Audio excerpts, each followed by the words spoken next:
This is Terry Kurtz online reporting on Victor Valley, High Desert, and Mojave River Valley events, activities, entertainment, sports, and history. The last 2 weeks of Operation Consequences, searches and seizures include targeting black market pot farms in Phelan and Hesperia, as well as Apple Valley and Victorville. Raids conducted in 15 different locations countywide the second week in October resulted in the operation's biggest marijuana bust to date. 1,000 marijuana plants and 348 pounds of processed marijuana were confiscated. 18 felony arrests were made. 56 firearms were seized, one of the largest number of guns confiscated in 1 week, in Consequences' 9 months of operations. The rise of Mojave Desert pot farming began shortly after California voted to legalize marijuana in 2016. Ever since, black market growers have flocked to the desert, where endless sunshine and cheap open space offer cartels a near-perfect environment for large-scale farming. The boom in black market pot harvesting farms has left forced labor, cartel gang violence, water theft, and destruction of fragile desert habitat and wildlife in its wake. More than 1,000 marijuana plantations now fill the expanse of the vast Mojave Desert. San Bernardino County Sheriff's deputies have come across over 900 illegal sites alone. It was back in February that San Bernardino County crime fighters received the necessary funding to launch Consequences to focus on conducting targeted crime suppression operations, included cracking down on black market cannabis farming. Since its conception, Consequences has apprehended over 900 felons and seized nearly 700 firearms as of mid-October. Terry Kurtz Online was brought to you by Down Home Grill in Victorville on the corner of Bear Valley Road and Ridgecrest Road. Bid fast and last. World-class auctioneers. Zolu Quality Truck Body. Family-owned and operated since 1954. The Bradco Companies, our area's longest-standing full-service commercial brokerage firm. Iwanzak Law Firm, trial lawyers for serious problems. We Got 'em Tees, your headquarters for custom screen printing and mastercraft embroidery design. Silverwood, the developers of the Silverwood Master Planned Community, support the events, youth activities, and programs of our High Desert, Mojave River Valley communities. And by the Holiday Inn in Victorville. The Holiday Inn, conference and convention center for the High Desert, and destination of choice of visitors and travelers to the Victor Valley. Terry Kurtz here, throwing out an invitation for you to catch up with High Desert Sports Activity, your High Desert Sports Report, showing 3 times every day on Victor Valley TV, 7 and 11 every morning, 4 every afternoon. We hope you'll join us right here on Victor Valley TV. A chronology of Spring Valley Lake Country Club from its origin to its transition to Bear Valley Country Club, as told through Joseph W. Brady interviews with the original general manager, the longest-standing member of the country club, the Steele Canyon CEO responsible for the transition, transformation, and renovation, and the current general manager. Terry, I think this is more than a monumental meeting. It's something that started a long time ago with a conversation with Steve Dahl down here, who him and his lovely wife Karen come to the country club every single morning to swim, and he told me that he was the original tennis pro here, and my longtime friend and mentor Robert Bob Shear, who is a kingpin, I mean really set the table for people like me to start real estate on up here, and I hung my broker's license with him 35 years ago. And then accidentally I had an 18-minute phone call one day on December 28th of 2021, late in the afternoon, when I finished in my garage with this nice gentleman here, Larry Taylor of Steele Canyon, who's become a dear friend. And lastly, and not least, Darnell Crowder. So Darnell was here when Club Corp sold this country club, Spring Valley Country Club, to the association, and the association very smartly sold the club directly to Larry Taylor at Steele Canyon. So as background, I moved here 35 years ago on a Friday in May. First thing I did Saturday morning was come down and join the Spring Valley Country Club. Very vibrant. Don Otto sponsored me, and from there we've been a part of this great club for 35 years. And Bob Shear, who I've known since I came here, became a part of the project, 1970 with Boise Cascade, and he'll give a little documentary about what he did, but he was actually the gentleman that was the general manager here who handed the deed, literally, to Club Corp of America, a gentleman by the name of Robert Dedman, who was the largest owner of private country clubs in the world. And then from there, Club Corp owned it until this gentleman came and literally rescued all of us through Steele Canyon and repositioned the club and has put a ton of money in. It's been a great asset. So, Bob, you want to kind of start off? Oh, thank you very much, Joe. It's hard to believe that it was almost 54 years ago next week that we opened this, October 25th, 1969, and we had about 1,000 reservations the first weekend for property. It was 7:06 a.m. in the LA Times full page that it was finally open, Spring Valley Lake, and never dreamed that all the years later that I would stay. I was in sales management, and through to 71 and 72, and then Fort Boise Cascade, they decided to get out of the land business at the time, and they cut down the sales, but they asked me to stay on as their operations manager. And then I moved out here and became the project manager to sell the club and the remaining lots. And it took us about 7 years to do that. And then rather than go back to Los Angeles in real estate, I opened a company, Shear Realty, at the time, and we had that company for 40 years.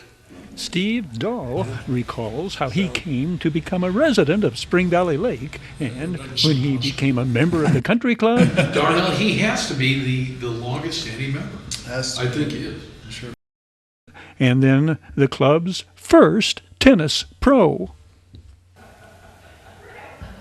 I came down, I was looking at the house where we live now. I was just looking at the house being constructed. I had already been playing at the country club a few times with some friends, but I wasn't actually a member. And then one of the friends, Earl Goldman, he was hired as the recreational director in 1972. It must have been pretty close to May, by Christopher Lee, who was the general manager. And then Earl hired me as the first tennis pro here. It was called Spring Valley Lake Country Club. What were your wages then, you know? You remember what you were paid? What was your salary to be? As a tennis pro, I made $2 an hour. Yeah. Plus whatever lessons I could drum up. Today's general manager, Darnell Crowder, confirms he's been at Spring Valley Lake coming on 28 years now.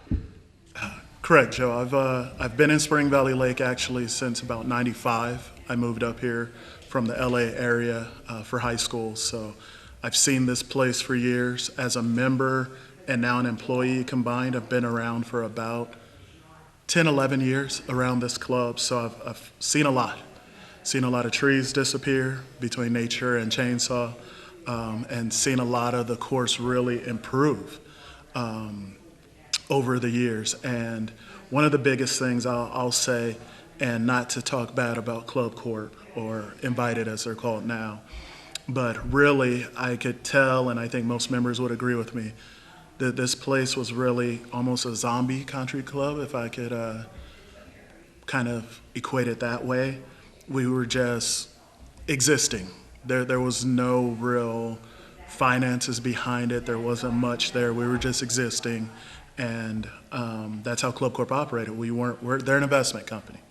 And so in investment terms, we weren't bringing much to that bottom line. So they weren't pumping much money into us because they weren't getting much money out. And so coming along, and Larry Taylor and Steele coming along was such a breath of fresh air, almost resuscitated the club as far as energy, life, and everything into the club. And he could probably go into more details, but just reinvigorated the course itself, brought it to life, added some definition to the course. The greens are by far the best in the high desert, getting the course back to a top-notch course versus just a golf course. And then doing the same thing with facilities, fresh paint, repairing some things that had been in disrepair for years, some neglect, some deferred maintenance of the place. So it's really done a lot to really bring the club back to life. Never did I think when I walked into Bermuda Dunes Country Club to play golf with Captain Lobo, a very well-known member at Bermuda Dunes, on December 22nd of 2021, did I ever believe that we would ever see what we did. So I played golf, and we were having lunch, and I asked him about the membership at Bermuda Dunes.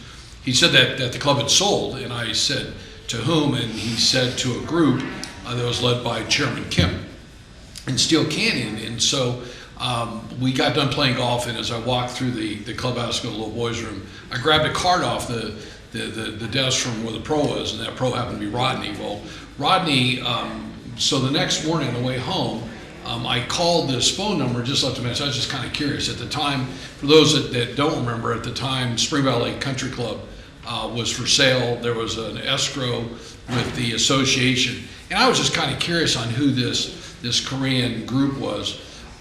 So that was on the 23rd that I called. On the afternoon of the 28th of December, I'm coming back from Barstow, and the phone goes off, and it shows Rodney's name on it. And what was so odd was it said Mission Hills Country Club. And I answered the phone, and he said, I'm returning your call. I couldn't remember making the call, because that was like 6 days earlier.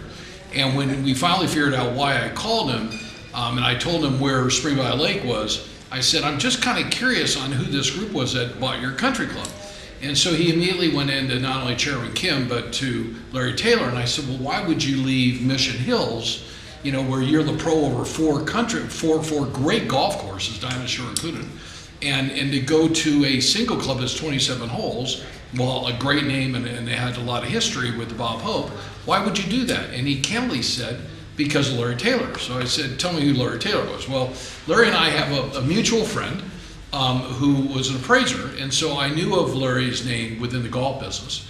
And so he said, I told him, and I'm getting off of I-15 in over near Costco, and he said, do you want me to have Larry call you? And I said, yeah. So Larry calls me, and Larry says, quote unquote, you know what I love about this? RTJ, Robert Trent Jones. So with that, I want to thank Larry, and you come on in here and you've turned this place upside down, and you've done a great job, and we all love you for it. God bless you. Yeah, that was quite an introduction. I don't really actually know where to. You want to just finish it? No, you're doing so good.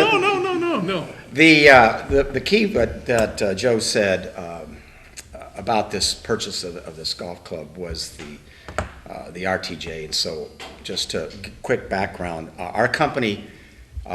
We sort of have developed a business plan. It wasn't done intentionally, just the way it worked, where we like to rescue golf courses that were having problems and reinvest in them. And at the time that Joe and I talked, we had 5 golf courses under our belt. Now we have 6 with Bear Valley, and we've had good success. And it's because we have a great owner, very benevolent. He's lets me do whatever we need to do and gives me the funding, and knock on wood, so far it's worked out well. And what really got me interested in this club was after I talked to Joe, I looked up Spring Valley Lake and found its history, and as Joe said, is Robert Trent Jones design.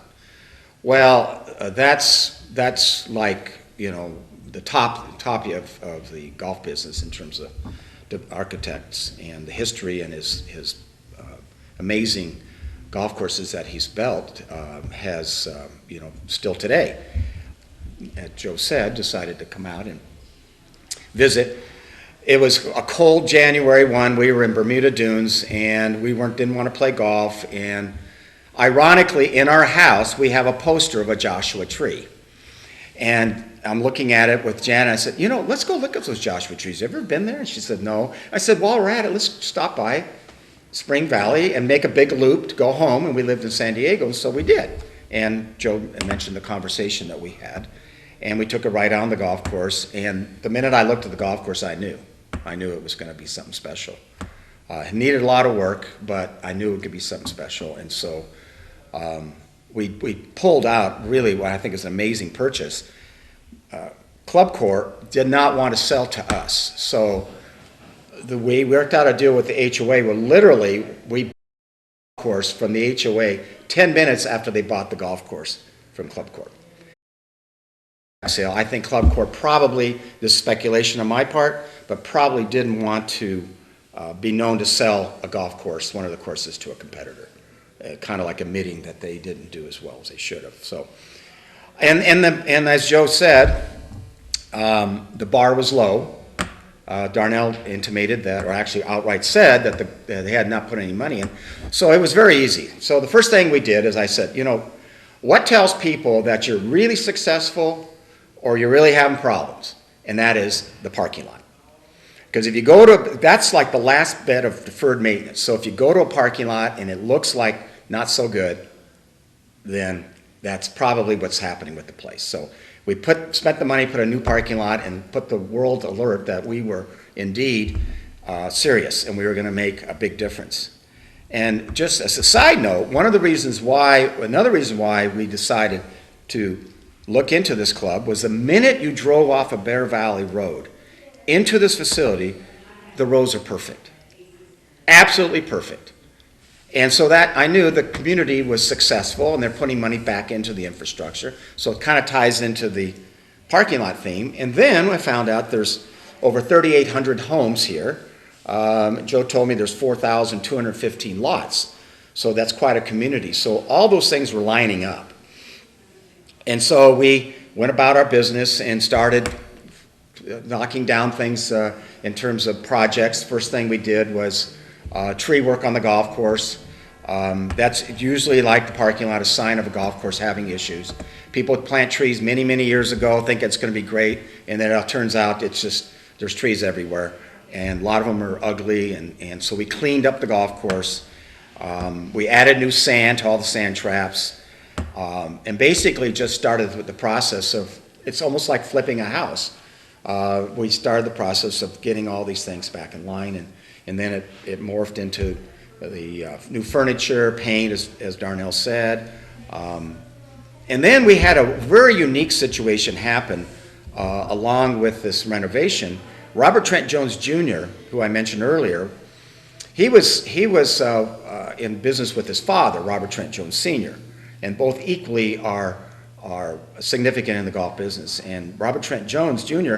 happened to have to come over to Palma Valley because we had asked his team to do some renovation work with us. And so this was in the infancy of Spring Valley. This was in the springtime. And I mentioned to him that we just bought Spring Valley, and he hadn't planned on coming here. He went to Palm Valley. He was supposed to go back the next day. We were having dinner that night, and he kind of nudges at me. Excuse me, Bobby. Kind of nudges at me. He says, "Larry, I'd like to go up to Spring Valley Lake. Can we do that?" I go, "Yeah, you can. We can." So it turned out this is one of his first courses he did by himself. So he was very interested in seeing it, and so we drove up here, and it was interesting because he's walking in, and there's a lot of members that are here, and they like looking, "Who's that?" And I said, "Yes, that's Robert Trent Jones Jr." It's kind of like a pope coming into a local Catholic church. It's like, what happened? Unannounced. So he wanted to drive around the course, and so we got basically a kind of a free visit from him in terms of recommendations, and everything we were doing at Palma Valley we needed to do here. So it was sort of like reprise. And he said, "Larry, you need to take those trees out, take that out. Oh, I remember this hole. It was this way instead of this way." And so we took his advice, and we basically springboarded that into the second renovation. And here we are today with great leadership from Darnell, which I must say, when we took over, we talked to all the managers, the superintendent, and the only one that I felt confidence in was Darnell. And I felt like, okay, this is the guy that's going to lead. And subsequently, we found a new superintendent, and we've hired some other new people, and we've got a great team on board. And as Darnell said earlier, without being hokey, you just build it and they'll come, and that's what we did. I told our membership chairman, she said, well, we want to go to the, I want to put ads in the newspaper, and I want to go to the Chamber of Commerce. I said, stop. That's not what you want to present to the world. We want the world to know that we're not looking for people. We're good enough that they're going to come see us. And that's the best form of advertising. The minute you put an advertising in the local paper that you got green fees, 2 for 1 or whatever, you're telling the world that you're having problems. And so I said, our membership budget is zero. Our membership budget money is in the golf course. We put it in the golf course and in the clubhouse. And the word will get around, don't worry. And it's happened. I think we've probably sold 200 new members, Darnell, would you say, since we started? Over 200. Yeah, so that's in a nutshell what's happened. How much have you invested in here? I've heard $1.5 million. Yeah, that's close. The problem, it could be even higher, but we make a lot of investments that you don't put on the books, like new dishes and silverware, and we didn't really have anything, pots and pans. Kitchen equipment, all kind of new burners for so the food stays warm. So all those, I would say close to $2 million we've invested, and it's been well worth it. It's been a fun ride, and I'm really happy to see the results. It's been great. Like I said, I joined initially as a member myself, right around 2010. I joined the club, and the biggest thing I can really put out there was I was initially intimidated by the country club, in that country clubs have this connotation and perception that it's very uptight and not family friendly, more just for the guys to go golf and that's it. And so coming here, realizing it's not just that, was big in 2010. But one of the biggest things Larry really injected into the club, aside from the finances and the care, is that he wanted the whole family to be there. He wanted everyone to feel welcome at the club. And this club has so many amenities, from pool, tennis, pickleball, golf, restaurant, everything, that we weren't really tapping into. And so one of the things that really sticks out to me was getting women into golf. We came up with a sip and swing program where ladies could get free lessons, have some wine, enjoy each other, enjoy the game of golf, and really try to grow the game of golf. On top of that, he had a family fun day where we did a barbecue out here by the putting green, and I think we had 144 golfers for a family fun day tournament, which we had about a $25,000 hole-in-one prize available. Some different things where families are welcome, and that's something that we really continue to try to drive home. Families are welcome. It's not just dad goes to golf and that's the country club membership.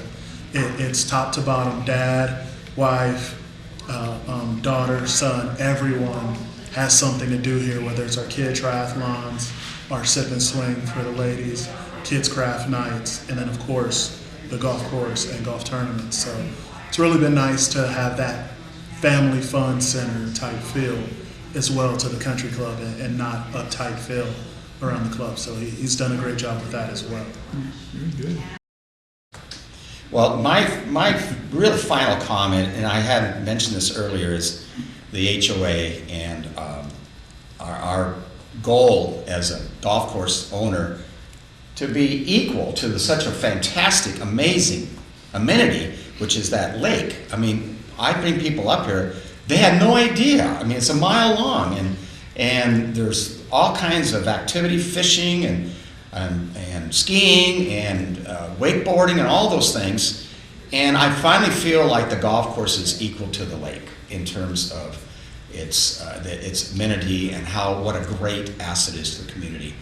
And I think with that partnership moving forward, I think the future is bright for the golf club and for Spring Valley Lake community, and we want to just continue being a part of it and contribute to wherever we can. You know, we're continually looking at ways to improve the course.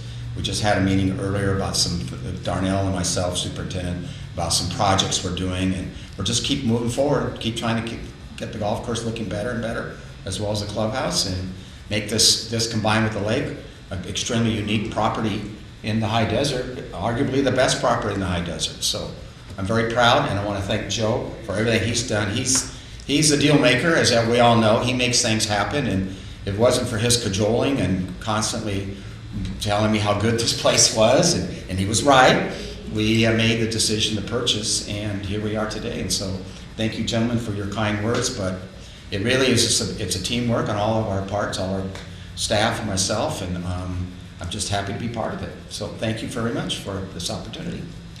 It really took, I think, Larry's vision to come on in here and to right size it. But I think, a big thank you goes to the association board, to David Griner, who was just absolutely instrumental with Brian Hurst in making this happen. There were a lot of moving parts at the time that Larry came on in here. Not everybody was really happy, I think, with the prospect that the association wasn't going to get the golf course. I think there were some people that wanted the association to get the golf course, but I think in hindsight, we can all look back and say, is the association better off to maintain that lake? That lake, in the history books, this is kind of an odd number. That lake holds 1,080,000 gallons of water, 1,720 square feet of 1,720 acre feet of water. But and I think your comment, Larry, that now, because it's such a big asset to the association at one time, this was an equal asset, that now you've really brought it on up, and I think that all of us would agree that, and you hear it, to close on what Darnell said, from really 30 days after Larry and his group took this over, you could tell not only by the employees, but you could tell by the members, and you could tell by how they acted and how excited that they were, and they're still excited because they see all these changes. So Larry, to you, to Janet, thanks for coming up that day. It's a very memorable day that we'll never forget. Larry, you've been a great asset, not only to Spring Valley Lake, but to the entire, what I call Mojave River Valley. Thanks. I have one final thought, one final thing I'd like to bring up. The HOA involvement is critical of this. The reason why they wanted to be involved was they were afraid that the golf course would be sold to a developer, and they had no control. They could literally lose the golf course to a sea of extra homes. And one thing that the entire community should be aware of is that part of our purchase sale agreement was that the golf course, and it's recorded in the county of San Bernardino, the golf course will always remain a golf course. It cannot be subdivided. And the HOA board and their foresight and leadership should be commended for that. So this golf course will stay as a golf course. The community will continue, kids, grandkids, great-grandkids, be able to use this golf course. So thank you to the board and their vision. The county's Liaison Education and Risk Network class, Learn, is being offered to educate food operators on food safety. The Victor Valley Community Services Council is offering free homemaker services, transportation, and activities for seniors ages 60 and older with mobility challenges. For more information or to reserve your seat on the bus, call 760-243-9646. Terry Kurtz Online was brought to you by Down Home Grill in Victorville on the corner of Bear Valley Road and Ridgecrest Road. Bid fast and last. World-class auctioneers. Valu Quality Truck Body. Family owned and operated since 1954. The Bradco Companies, our area's longest standing full-service commercial brokerage firm. Iwanzak Law Firm. Trial lawyers for serious problems. We Got 'em Tees. Your headquarters for custom screen printing and mastercraft embroidery design. Silverwood. The developers of the Silverwood Master Plan community support the events, youth activities, and programs of our high desert Mojave River Valley communities. And by the Holiday Inn in Victorville. The Holiday Inn, conference and convention center for the high desert and destination of choice of visitors and travelers to the Victor Valley. That's a wrap on this edition of Terry Kurtz Online. On behalf of Victor Valley Television Productions, thank you for watching. We hope to see you again next time around.